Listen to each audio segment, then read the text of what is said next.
జగన్మోహన్ రెడ్డి దగ్గర నుంచి సరేలేండి. ఈ రోజు మా మీద విమర్శలు చేసే ప్రతి ఒక్కరు గుర్తుపెట్టుకోవాలా. అంటే ఇప్పుడు ఒకటి సరే మీరు చెప్పింది కరెక్టే. పులివెందుల విషయం గురించి మాట్లాడితే మాత్రం ఖచ్చితంగా ప్రతి ఒక్కరు కూడా తెలుసు. గతంలో అక్కడ 50 జడ్పీటీసీ ఇస్తానంటే 38 ఏకగ్రీవం అయిపోయినటువంటి పరిస్థితి. సరే సార్, వస్తాను, మళ్ళీ వస్తాను మీ దగ్గరికి. వివేక్ బాబు గారు, గుడ్ మార్నింగ్ సార్. సో ఏంటి అసలు ఆ వీడియో చూసారా మీరు?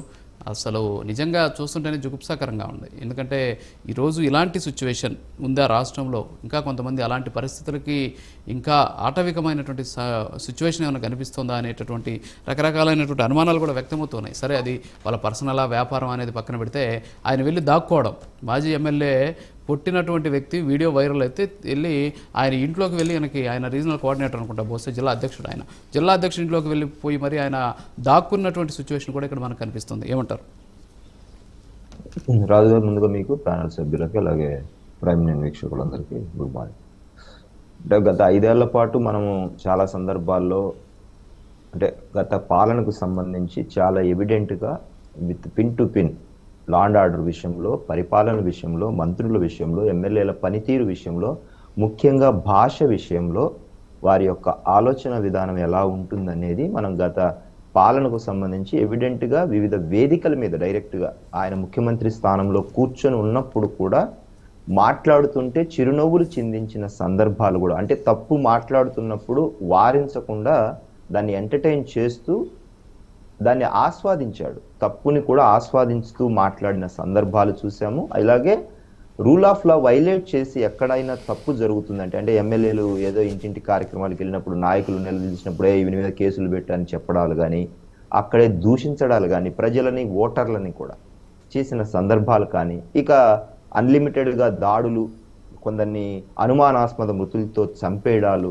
సో అవన్నీ మన మద్యానికి సంబంధించి ఎవరైతే మాట్లాడారో లేకపోతే ఎదిరించిన ప్రతి ఒక్కరిని, అంటే కొంచెం పెద్ద స్థాయిలో ఎవరైనా ఎదిరించి వాళ్ళ వాయిస్ని గలమెత్తి ప్రజలకు ఇది తప్పు అని తెలియజెప్పిన ప్రతి వ్యక్తి యొక్క వాయిస్ని అణచాలనే ఒక ఉద్దేశంతో జరిగిన గత పాలనకు సంబంధించినటి మనం ఎన్నిసార్లు రివోక్ చేసి రిపీటెడ్గా మాట్లాడినా కూడా వారిది ఒక ఎన్సైక్లోపీడియా లాగా, వికీపీడియా లాగా ఉండిపోతుంది. రాష్ట్ర చరిత్రలో వైసీపీ పాలన అనేది, ఒక 5 ఏళ్ల పాలన అనేది మనకు ఒక గ్రాంటెడ్గా ఎప్పటికీ ఉండిపోతుంది. దాని నుంచి మనం చాలా నేర్చుకోవచ్చు. ఆ పాలన, ఆ యొక్క వ్యక్తులని, ప్రజాస్వామ్యంలో అలాంటి వ్యక్తుల్ని, పార్టీలని ఎంటర్టైన్ చేయకూడదు, ఉండకూడదు అనేది మొదటి నుంచి చాలా బలంగా కోరుకుంటున్నట్టు మాట, జరుగుతున్నట్టు మాట. సో అంతిమంగా ప్రజలు ఇచ్చిన తీర్పు దానికి నిదర్శనంగా మాట్లాడుకోవచ్చు. ఇక సంవత్సరం అయినప్పటికీ కూడా, కూటమి పాలన వచ్చిన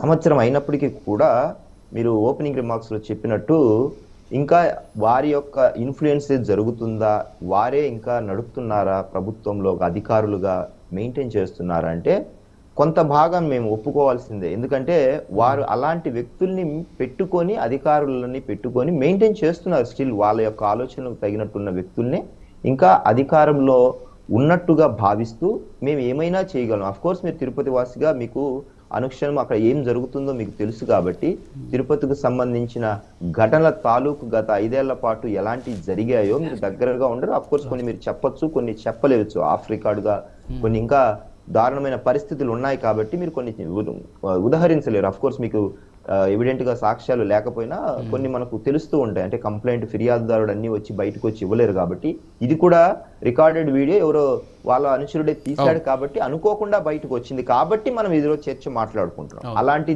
బయటికి రాకుండా ఉన్న ఘటనలు కొన్ని వందలు ఉన్నాయి చుట్టూ, తిరుపతి సరౌండింగ్, చంద్రగిరి, సో ఈ మన ఏరియాల పీలేరు చుట్టూ జరుగుతున్న కథలన్నీ.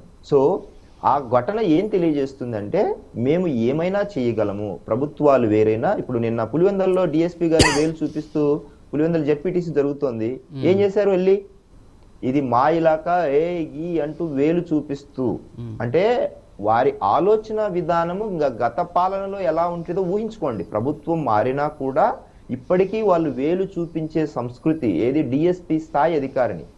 ఇక గత పాలనలో పోలీసుల్నే కొట్టారు, కడపలో కొట్టారు, పొద్దుటూరులో కొట్టారు, చిత్తూరులో కొట్టారు, పోలీసుల్నే డైరెక్ట్ గా కొట్టిన ఘటనలు ఉన్నాయి, కర్నూలులో కొట్టారు.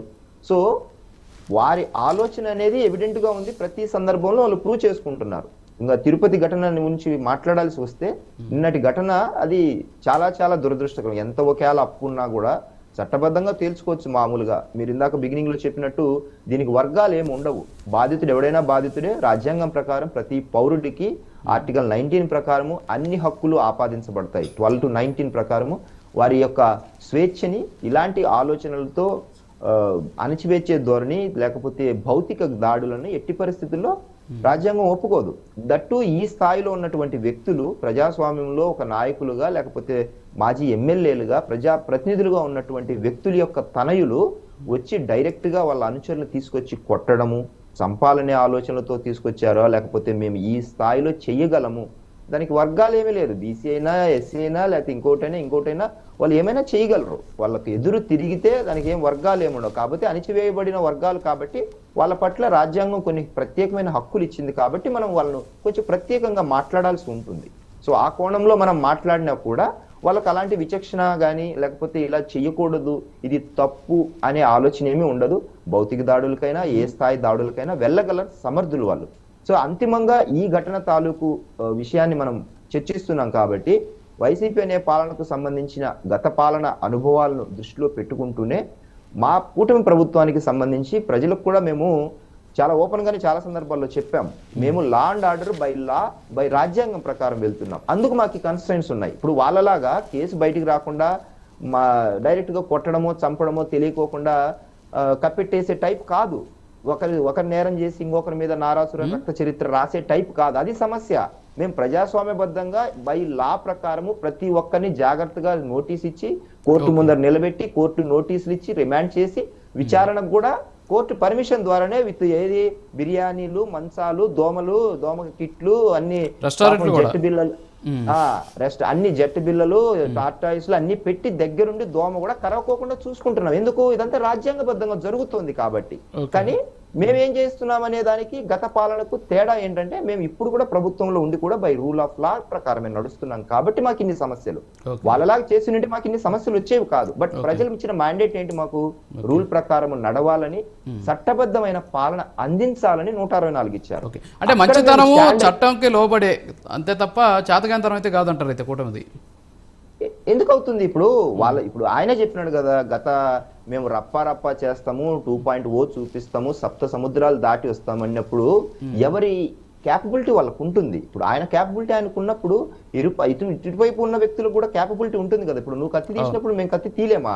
కానీ అది సంస్కృతి కాదు కదా అంటున్నాము. ఒక మాజీ ముఖ్యమంత్రిగా ఎలాంటి సందేశం ఇవ్వాలంటారు? ఇప్పుడు చంద్రబాబు గారు కూడా లేదా పవన్ కళ్యాణ్ గారు కూడా అలాంటి మాట ఇచ్చారనుకోండి, ఏమవుతుంది రాష్ట్రము? బేసిక్ క్వశ్చన్ అది. క్వశ్చన్ మేము ఎక్కడికైనా వెళ్తాము, ఏమైనా చేస్తామనే స్లోగన్ ఇవ్వడం ద్వారా తమ కార్యకర్తలు ఆ స్టేట్మెంట్ ఇచ్చిన తర్వాత గ్రామాల్లో పిల్లలు కత్తులు కటార్లు తీసుకుని ఇలాగ ఎగురుకుంటూ ర్యాలీలు చేసిన సందర్భాలు ఉన్నాయి. ఏమిస్తున్నారు సందేశము? 16 నుంచి 25 ఏళ్ల పిల్లలకి ఏం సందేశం ఇస్తున్నారు? ఎలా తీసుకెళ్తున్నారు రాష్ట్రాన్ని? అది బేసిక్ క్వశ్చన్ కదా. దాన్ని అడ్రస్ చేయాల్సిన వ్యక్తి, అది తప్పు అని చెప్పాల్సిన వ్యక్తి ఎంటర్టైన్ చేస్తున్నాడంటే ఇట్ షోస్ అన్నమాట. It shows their ideology. YCP యొక్క ఐడియాలజీని మనం తెలియజేస్తుంది స్పష్టంగా. సో ఇది వాంఛనీయం కాదు. మేము మామూలుగానే చెప్తున్నాము, పద్ధతిగానే చెప్తున్నాం. ఇది వాంఛనీయం కాదు. ఇలాంటి సంస్కృతి వాంఛనీయం కాదు. మళ్ళీ మీకే నష్టము. 11 కాస్త ఇంకొక అంకె ఎగిరిపోయిందంటే మీకే మళ్ళీ ప్రతిపక్ష నేతగా అడగడానికి కూడా, కోర్టుకు వెళ్ళడానికి కూడా కుదరదు. అది సమస్య. ఒక చిన్న బ్రేక్ తీసుకుందాం సార్. బ్రేక్ తర్వాత కంటిన్యూ చేద్దాం.